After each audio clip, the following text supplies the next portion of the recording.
Good morning, church. Good morning. Giving thanks and honor to God who's the head of my life. My name is Kaylee LaCobb, and a couple weeks ago I spoke on the sixth principle of Incredible Life, which was immunization. So finishing off our 7 principles of an incredible life, I'm going to be introducing Steve Smith with implementation. Amen.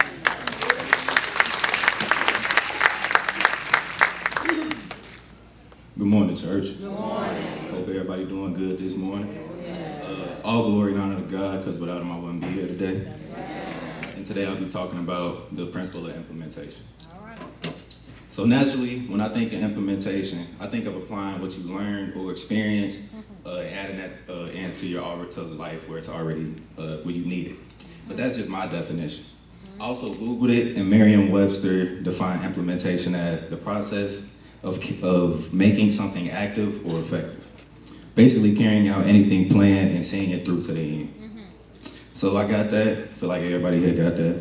Then I started thinking, what does God say about all this? So again, I went to Google, because my Bible skills still need some work. But I found myself in the book of Proverbs and came away with 3 scriptures regarding implementation. The first one is from Proverbs chapter 16, verse 3. And it reads, commit your work to the Lord and your plans will be established. I'm gonna say that again. Commit your work to the Lord and your plans will be established.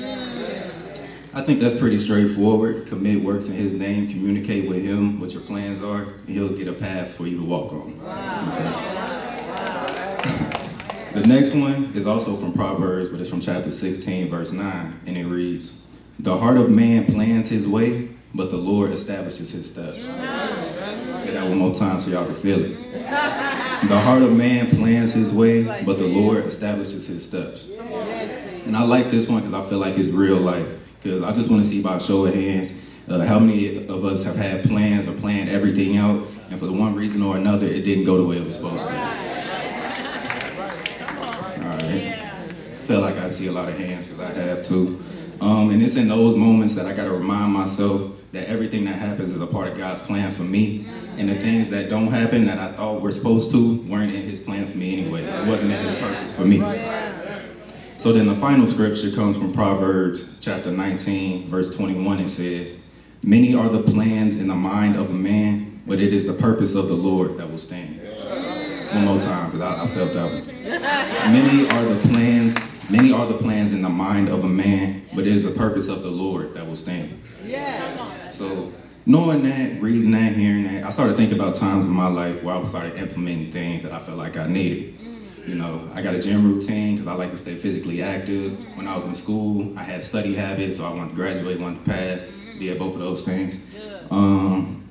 What's last? Now I'm in the workforce, and I had to implement a work-life balance because it's serious out here in this workforce. So, it's serious, everybody knows, it's serious. But personally, the final thing and the most important thing I implemented was an unwavering faith in God.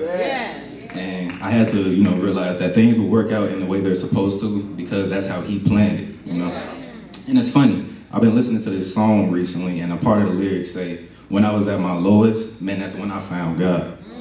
And those lyrics are relatable to me, and I think they are to a lot of us here, because there be times where we think things are supposed to go as planned, and then when they don't, we can get discouraged. We can, feel bad about ourselves, think, why is this happening to me? But I think we should really shift our mindset to, what is God trying to show me? Why is he trying to lead me? What path is he trying to take me to? So ever since I implemented that unwavering faith in God, I found my connection with God growing even more. I've been in church on a consistent basis. I feel like a lot of y'all have seen my face a lot. My connection with him has grown. I find myself praying more than I ever have. And that overall connection has just grown immensely. And ever since then, I feel like I've been working on my purpose. And that's God's plan for me. And that's my spiel on implementation.